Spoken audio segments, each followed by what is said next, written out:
Hey everyone, we're back once again with some more amazing science tutorial videos. I'm Coach Spivey, joined my son Jordan Spivey, and make sure you like and subscribe so you don't miss out on our amazing science tutorial videos. And also visit us at our website at fathersoninnovations.com.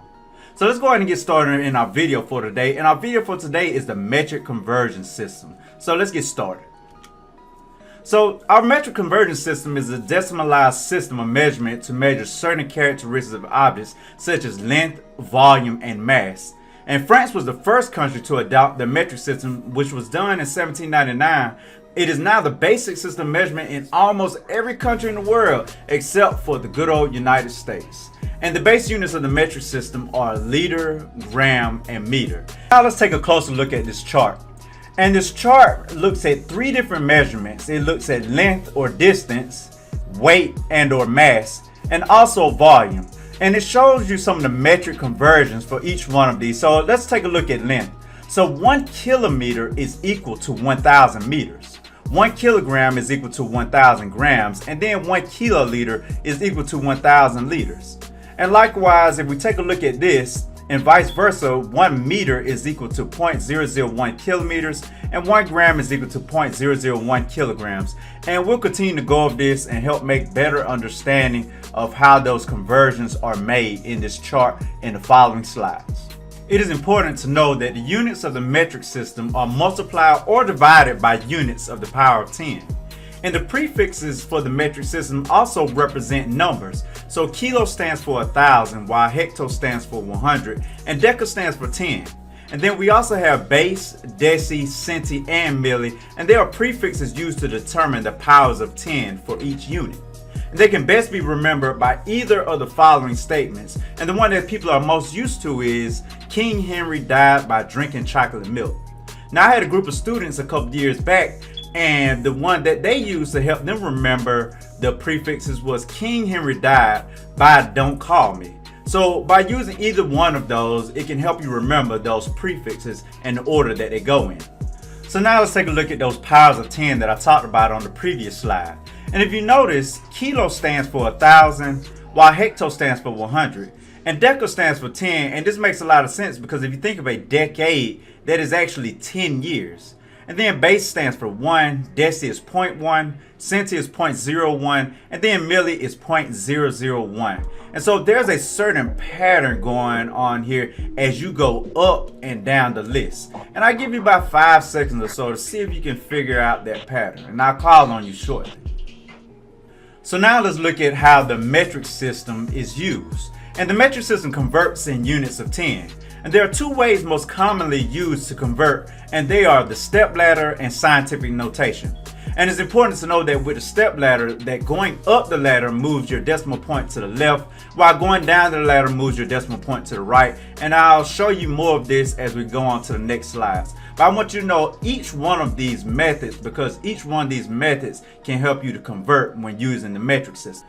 So now let's look at the metric ladder method of the metric conversion system.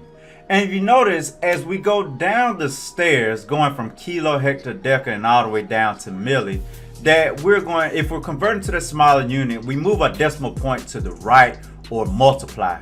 And then as we're going up the stairs, we're going to move our decimal point to the left or divide. And also, if we're moving to the right and multiplying, that means our numbers are going to get larger as we go down the stairs. But when we're moving to the left and dividing, that means our numbers are actually going to get smaller as we go up the stairs. So for example, if I have 500, and I'll say 500 kilograms, and I wanted to convert it to grams, I'm going to go 1, 2, 3 steps down the stairs, and that means I'm going to take this 500, and remember, if you don't see a decimal point on your number, it's automatically at the end. So I'm going to take my decimal point and I'm going to move it 1, 2, 3 spaces to the right, and then I'm just going to fill in the blanks with zeros. And now 500 kilograms is actually 500,000 grams. And that's how you convert using the metric ladder method, which I personally like and prefer. Now it's time to do some practice with our metric conversion system using the ladder method. And I'll go ahead and help you out with number 1. so you can get the feel and the hang of it. Plus, I actually like doing these as well.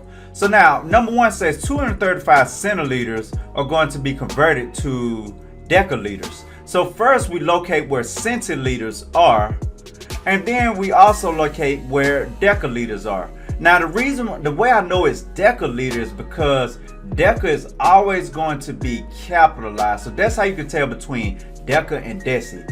Deca will be capitalized and the deci will be lowercase. So now I have 235 centiliters and I want to go to decaliters. So actually I have to go 1, 2, 3 steps up the stairs. And so with our numbers, what that means is, remember, put your decimal point at the end if you don't see one. And then that means with my numbers, I'm actually going to go 1, 2, 3 spaces to the left. So now my new number is 0.235 decaliters. So that means 235 centiliters is actually 0.235 decaliters when we convert. Now, ladies and gentlemen, go ahead and take about a minute to answer problems number 2 and number 3, and we'll come back to these to review them in a second. And here we are with our scientific notation method. And if you notice, here's that scientific notation part right here. So we have our 10 to the third, 10 to the second, and 10 to the first, and so on and so forth. Now, if you look at kilo represents 1,000. And so if we look at 10 to the third, that means a 1 with 3 zeros behind it. And we look at hecto, that stands for 100. And then if you're looking at a 10 with 2 zeros behind it. And then the same thing with deca, we're looking at a 10 with 1 zero behind it. Then if we look at base, we have a 1 with no zeros behind it. So that's why it's 10 to the 0, or that's why it's actually 1. And then we also take a look at our fractions over here. 10 to the third is 1,000 over 1. 10 to the second is 1,000 over 1. And then 10 to the first is 10 over 1. Now, if we look at our deci, centi, and milli, notice that they are actually decimals. So 0.1, 0.01, and then 0.001. So when we say 10 to the negative 1, really we're saying 0.1, or one number behind the decimal point. And then we say 0.01, or 10 to the negative second, we're actually saying 2 numbers behind the decimal point. And then same thing with milli, we're looking at 0.001, or 10 to the negative third, and we're looking at 3 numbers behind the decimal point. So 1/10 would be 0.1, or 10 to the negative 1. 1/100th would be 10 to the negative second, and 0.01. And then 1/1000 would be 10 to the negative third, or 0.001. And that's our scientific notation method. And now it's time to do a brief overview of the concepts that we've covered so far in this video for metric conversions. So the metric conversion system was originated in France. And it is based on units of 10. And the 3 base units of this system are grams, liters, and meters. And grams is a measurement for mass, while liters is a measurement for volume, and while meters is actually a measurement for distance. And the prefixes used to determine the powers of 10 are, and remember, we can best remember this by the statement, King Henry died by drinking chocolate milk, or King Henry died by don't call me. So if we think about that K with the king, that K is going to stand for kilo, which is 1,000. Hecto, which is 100. Deca, just like decade, is 10. Base, and that's going to be our base unit for grams, liters, and meters. That's going to be 1. And then we move on to deci. And deci is going to be 0.1, while centi is going to be 0.01. And then last but not least, we have milli, which is going to be 0.001. And here we are with our grand finale, our check for understanding. And so you're going to use your notes and the knowledge you gained in this video to answer the following questions over the metric system. Ladies and gentlemen, I hope this video tutorial was helpful and beneficial to you. I'm Coach Spivey, signing off with my son Jordan Spivey. And remember, if you like the content of this channel, go ahead and like and subscribe to us. And then also check out our website at fathersoninnovations.com. Remember, ladies and gentlemen, have a wonderful, awesome, peaceful, and positive day. Peace.